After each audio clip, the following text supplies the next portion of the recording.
Hello everybody, this is Starman, and welcome back to Let's Play Quest for Glory 1, So You Want to Be a Hero. Well, I haven't actually done that much since last time. I said I was going to train a little bit off camera, and I did. I've been standing here in the forest east of Spielberg throwing rocks, and as you can see, boom. All it took was one morning to get our throwing skill maxed out. So now we should be able to throw rocks at the things that are trying to kill us a bit more effectively. Of course, it did not take nearly as much time as I thought it would. So we will go ahead and try something else because, as you may remember from last time, we have now maxed our ability to pick locks based on the healer's hut. So now, you delicately insert the lockpick into your left nostril. Success! Your nose is now open. Yes, we have just successfully picked our nose.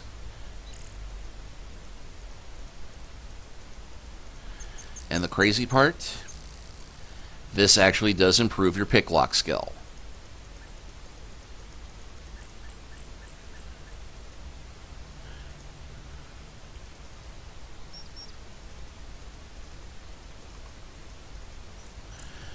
And once you get to a certain point, there's... and somehow this is also boosting my intelligence.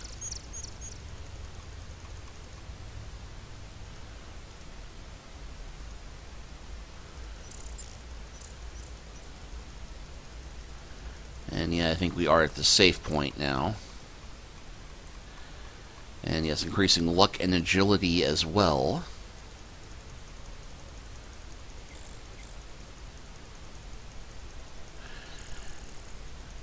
Aren't you just so excited watching this? All of the Twitch channels of people in their underwear playing exciting action games, and you're sitting here watching me literally pick my nose in the middle of a forest. But after just a few seconds of that, hey, we've gone up to 84.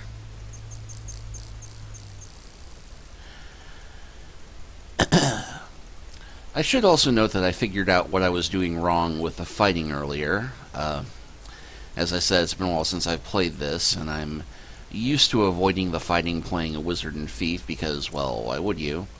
So I forgot that in the very first VGA remake of Quest for Glory 1, the button to run as a thief and a wizard is on the magic menu, so a bit counterintuitive that. The fighters actually do have a big button in the middle for run, because, you know, they need it. But thieves, you have to go to the other menu and then press the bottom left corner to get out of a fight. And how'd that do? 93, not bad, and a lot of our other basic skills are going up as well.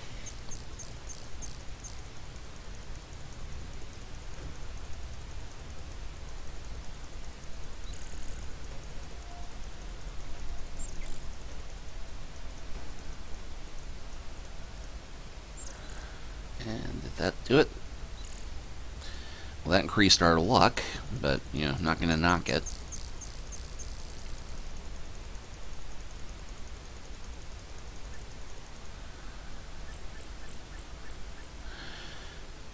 Although, weirdly enough, throwing rocks did nothing to wear out my stamina, but standing around picking my nose did. I guess I was very vigorously picking my nose there, and, you know, it's now midday rather than mid-morning.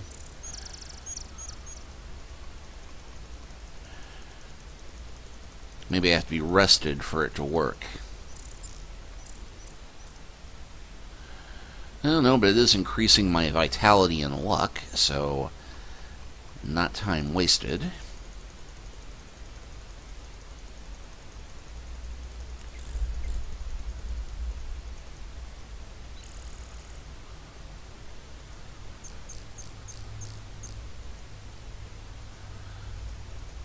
Yeah, there's a note we got from the bar. And we have our vigor potion. And rest another 60 minutes.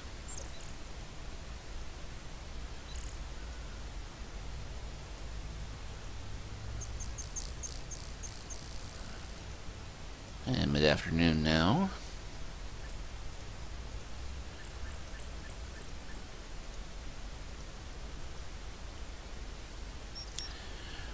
I think we do have enough time before we go to my goal for this chapter, which is robbing the sheriff's house. We're going to do a quick little tour of the area immediately south of Spielberg, because I forgot there is one person, and you can forgive me for forgetting him because he does go out of his way not to be noticed. But there is one person who we haven't spoken to yet, and we actually have a little archery target here. The old archery target looks as though it's not been used in some time. You can come here and practice throwing daggers or rocks if you are so inclined, but you can just throw them anywhere. Yeah, pleasantly shady archery range. And you can actually get here from the west or the east, or come up north to get to the range itself.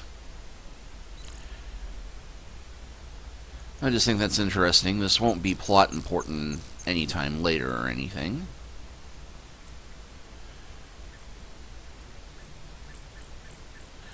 A monster just wandered by. You hid in the bushes until it passed. Yeah, that did not improve our luck at all. This hollow log looks somberly back of its single giant eye. You know at once that nothing is to be gained by investigating this gaunt relic of a more vertical past. And we can't do much with that, so...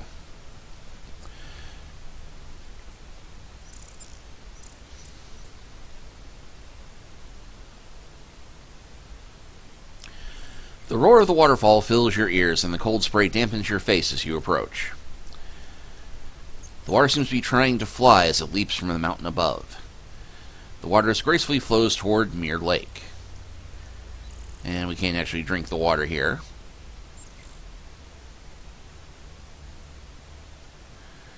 You take a drink of the water from the icy mountain river. It refreshes you. And you may note, the door built into the face of the mountainside. You suspect that the person who lives behind it really treasures their privacy. It is a large door. It must open pretty wide. A river plunges for more than 100 feet down the face of a cliff. You see a slick vertical cliff walls. A door has been built into the side of the cliff. You look for a good place to climb.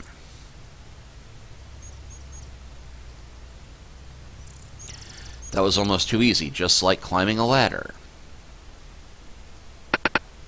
You knock 3 times. A voice from inside says, just a minute, please move away from the door. And you do get a moment to actually step away from the door. Oh, hello, go on in. Hello, how are you? Have we met before? I'm Enry The Ermit, that's me. Me father was an hermit, me mother was a hermit, so I comes from my job rightly. Don't have too many visitors, hermits don't, you know, part of a job description. I likes to see a new face, though. Good here never speaking beside myself, so what can I do for you? I'll ask him his name. I'm Enry the Eighth I is. Me father was an Enry, and his father was an Enry, and his father was an Enry, and his father was an Enry, and his father was an Enry, and his father was an Enry, and his father was an Enry, and every one of them was an hermit. Ask about hermit. An hermit is one what lives alone, far away from them what talks too much or asks too many questions. Hermits are shy, quiet types who don't say much. Me brother Harry hardly said a word in a year. Me sister Ordance hadn't spoken since she was 6. I never talks at all. Yes, we hermits know how to keep our mouths shut. Clearly. Cave. Well, it's dark and damp and swelly, and the water rolls, so there's not a moment's quiet. The ceiling drips, and the walls are slimy, and it's always cold. But, oh well, says I, it's home. Family. We family lives pretty far apart from each other. We're all hermits, you know. Ask about the falls. This here's what's called the Flying Falls. I've done some flying falls around here myself. That porch gets slippery sometimes. Ask about the brigands. Nasty sorts they is. I see 'em sneaking around the woods all the times. Other than the warlock, I have nothing to do with 'em. Oh, so he knows the warlock. He's not so bad. Got a good sense of humor, he has. I'll get the giggles just to think of him, he. He comes by what to chat some. Borrowed that mirror, what I borrowed from Erasmus, he did. The mirror he borrowed from Erasmus. A magic mirror of reflection it was. If you use it when a nasty spell is cast at you, it will send back to the person what cast it. Do unto others, I says. Okay, so the Brigand Warlock has Erasmus's magic mirror that reflects spells. That could be very important and useful knowledge once we go after the Brigands. And we can ask him about the latter. I know some magic. Erasmus the wizard will taught me some spells. He will put up the spell on me ladder so the brigands don't get up. Those what climbs the rocks gets the door banging them in the nose. And we can ask about spells. The spells, well, I knows is pretty simple, maybe, but I like 'em. I can make me ladder show up and me door close, and even get rid of the pests using the trigger spell, you see. And we can ask about trigger. It's a spell what sets off other spells. Like when you want to see the ladder, you cast a trigger, and there you have it, large as life. Of course, you have to have a spell on the invisible ladder to make it visible first, but it has its uses. Think of a scroll with a spell if you be knowing some magic, that is. And yes, if you are a wizard, you can learn the trigger spell from Enry here. But since we don't, we can't. He's my friend, Ian Fenris, powerful wizard he is. His house is up to seas up north. I don't make it out much, and I'm pretty busy, so I don't see him too often. But when we all get together, we can be sure we all have fun. He loves to play games, he do. Ask about Fenris. Fenris is Erasmus's familiar. Is that the other way around? Yeah, the joke's so nice they used it twice. And games. Erasmus's favorite game is the Mage's Maze. Have to be a magic user to play it, though. Erasmus is awful good at it. And that is all that we can get from Enry. Although we can also...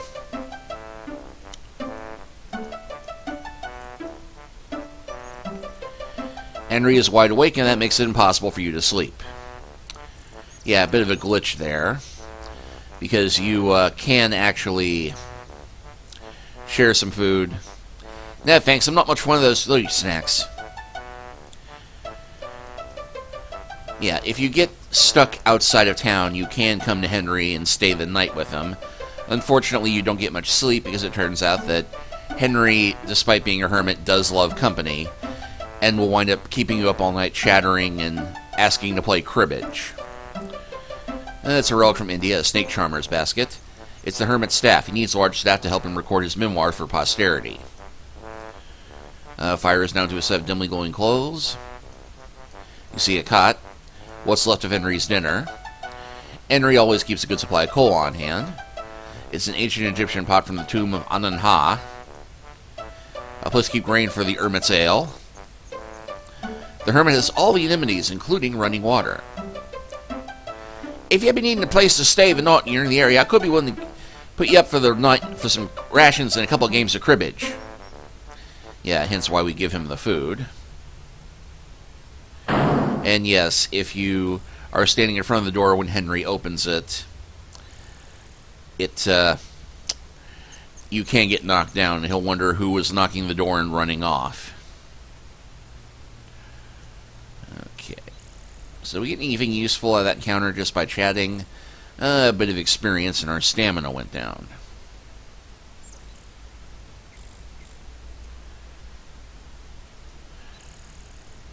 And if we go south from the falls here,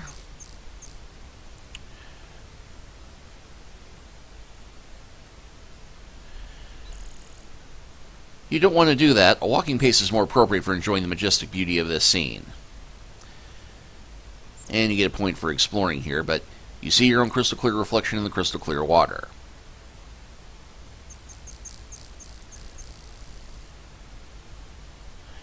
The lake water tastes pretty good, if a bit flat. And if you hang around here, you will see that giant fish that was mentioned before. You've been walking through the forest this long and you can't even recognize a tree. You see a lovely waterfall in the distance, feeding the lake with ice-cold mountain water. The runoff river from the waterfalls forms this scenic lake.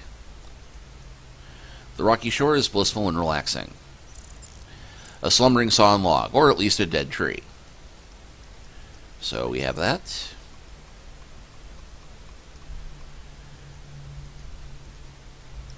And we might, sunset's approaching.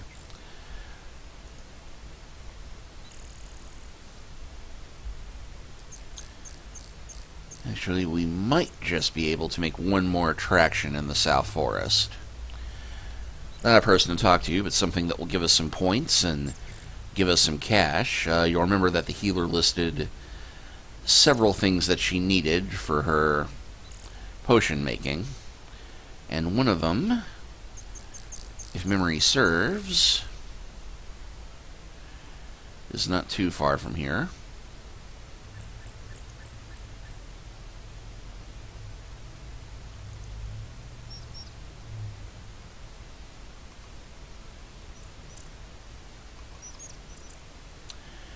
Bingo! It's a ring formed of large and rather unusual-looking mushrooms.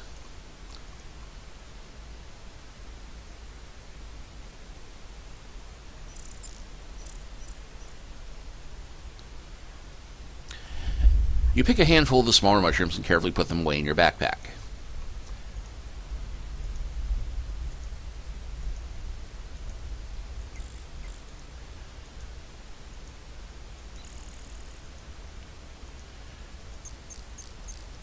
And we don't want to get too greedy about this, because eventually you will have more mushrooms than the healer needs, but that should get us a fair bit.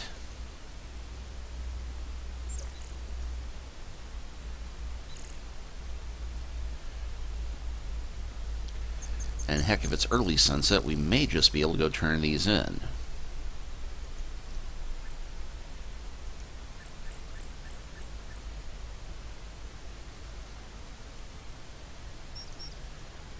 You know, the thief's going to give himself horrible scoliosis if he keeps slouching like that.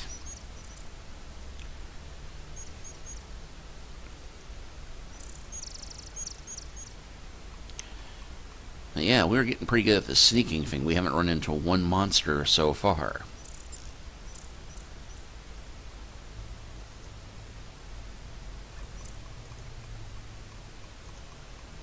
Which is a shame, because I'm actually prepared for a fight now, but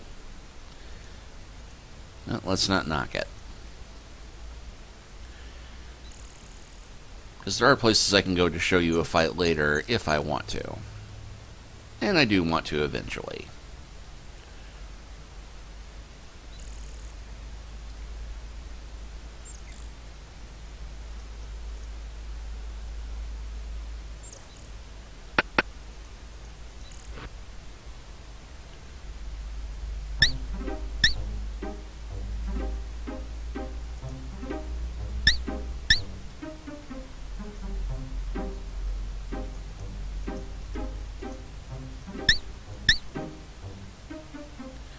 These are very nice. I'll dry them and grind them into powder. Oh, and, yes, you can actually take the mushrooms yourself. You don't need to do that right now. I don't think it will let you dope yourself up in front of the healer.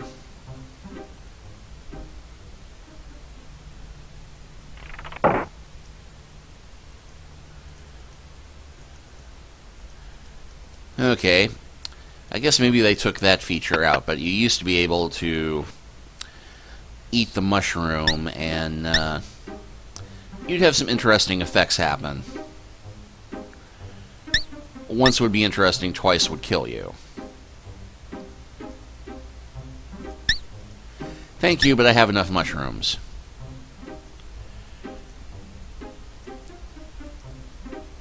Well, in that case...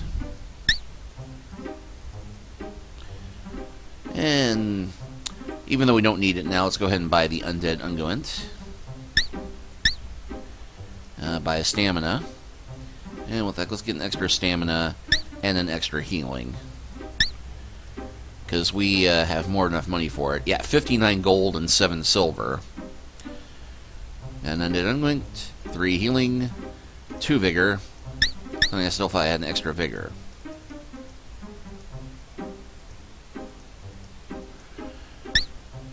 Okay, well that should have us pretty well equipped for any trouble we might find ourselves facing soon.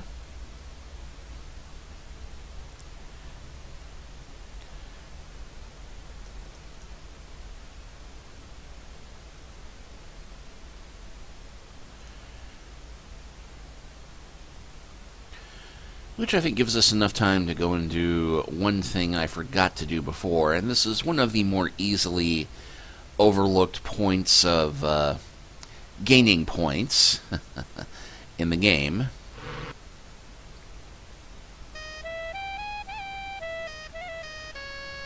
Well, I had hoped Abdullah would be here, but...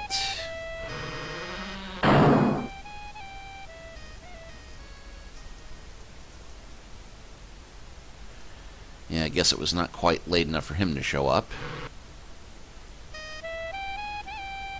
And still no him, but yeah, as I said, it's easily forgotten, and last time I forgot it, but one of the things you can do to gain points is buy Abdullah a meal. And I am too impatient to rest right now. And it says the night is still young.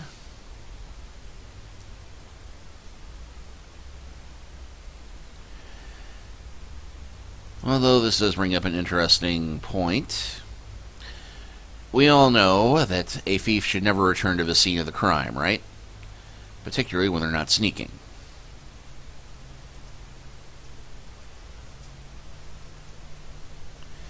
The owners seem to have been made nervous by the recent rash of house burglaries. The door is barred from the inside, but you do gain some valuable lockpicking practice. Well, little.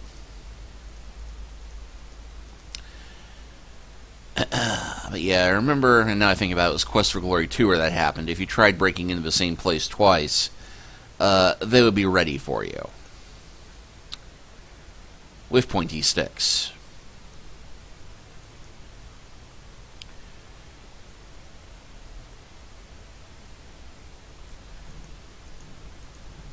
So it is now time to practice our craft in the most brazen and bold fashion by robbing the sheriff's house.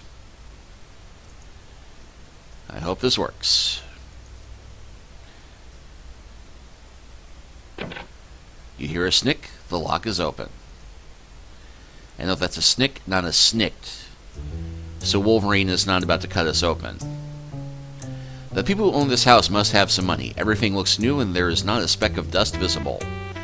The room smells vaguely of sauerkraut and bratwurst, with just a faint odor of smoke from the pine wood.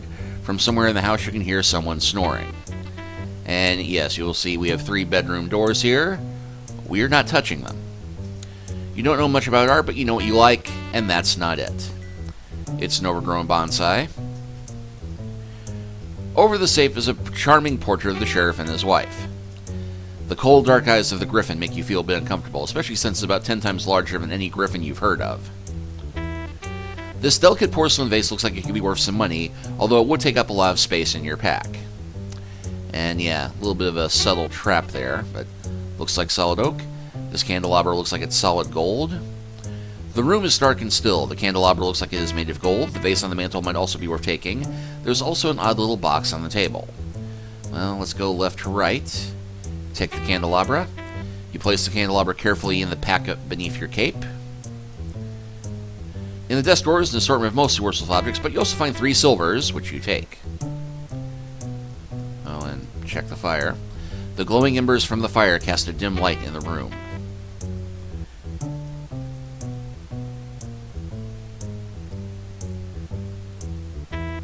You take the vase carefully from the mantel and place it gently on the floor. You pick the vase carefully in your pack beneath your cape. Now why would we do that? Well, by lifting the painting you can see what must certainly be a safe hidden in the wall. It doesn't work. Okay, I thought the thieves' tools were used to crack the safe. Ah, got it. You see a bag of coins. You find 50 silvers and add them to your collection. You then put the empty bag back in the safe. Since you've already robbed the safe, you close the door, narrowly missing your fingers in the process. You carefully lower the painting into its original position. And that only leaves a strange gold box. Gently and stealthily, you lift the lid on the little box. As the little music box begins to play, you hear the sheriff yell, "Otto, stop playing with that music box and go to bed!" Boy, did you make a mistake.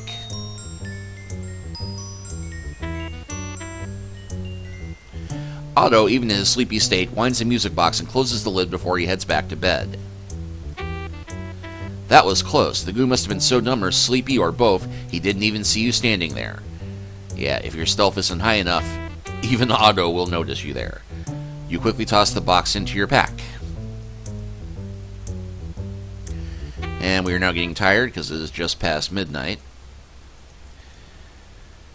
But, yeah, I had been hoping to find Abdullah because, and I forgot this last time, you can buy Abdullah a meal and it gets you points. I may have screw the pooch on it, though, because I always thought he was there every night after dark, early in the evening. But we will get a chance to try it, because with this done, we have accomplished all of the Fifi quests.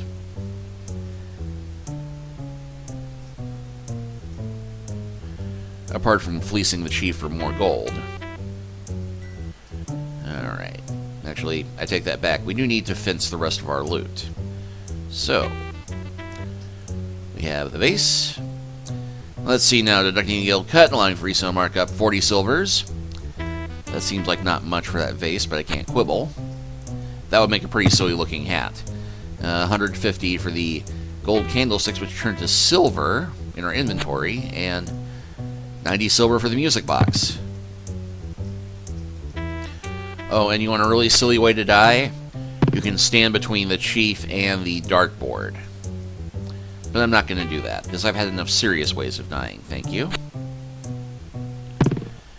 And there are other videos out there you can watch if you want to see the many, many ways that your hero can die stupidly. But hey, mission accomplished on stealing everything in town that is worth stealing, and delivering a well-placed poke in the eye to the forces of law and order.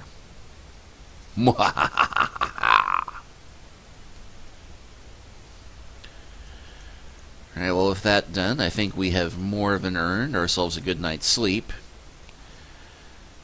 But because I get more points for climbing the wall, we're going to go pester Henry instead.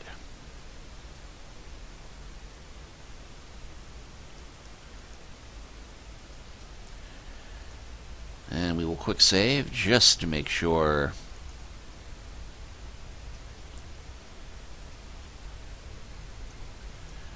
we don't run anything, but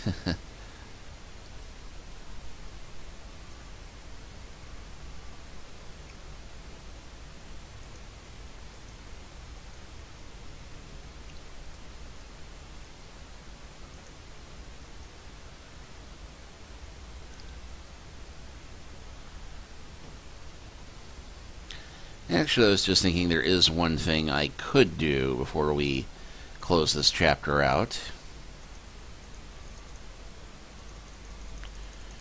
I'll want to ditch all of our mushrooms first.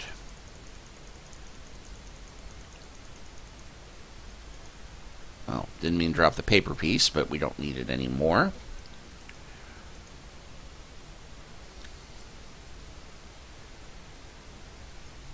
And actually, I'll save the other thing, because we're going to have many nights we need to come out of the town and mess around in the woods, and we'll do that another night, because it's getting a little late on this one.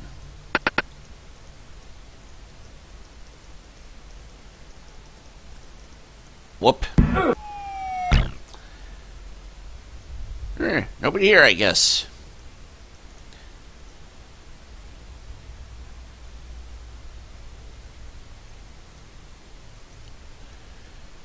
And yeah, we did suffer a little bit of damage falling there, but not too much.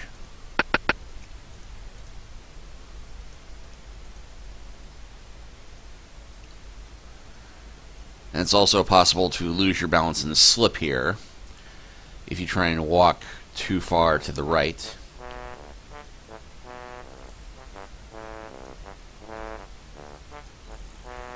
Me guess spend is the straw in the corner over there. You ain't gonna stay the night since you shared your rations. When you want to sleep, just say so. Well, let's sleep all night. After having traded a ration, which the hermit promptly swallowed, and spending a rather boring hour of cribbage, and listening to Enry chatter, you hit the eye. Yes, I know it says hit the hay, but it should say hit the eye. Unfortunately, since the fungus on the wall shines at night so the room doesn't get dark, and the fact that the hermit talks most of the night, you only get 5 hours rest. Hey, for me, 5 hours rest is actually a pretty good night's sleep. You awaken as the sun begins to rise. And yeah, that actually did let us almost recover all of our health and our stamina, so not so bad a night as you'd think.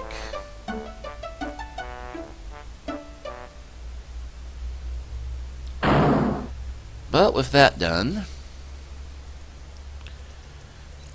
I think we will go ahead and close this chapter out, and next time I think we will go ahead and explore the rest of the Southern Forest.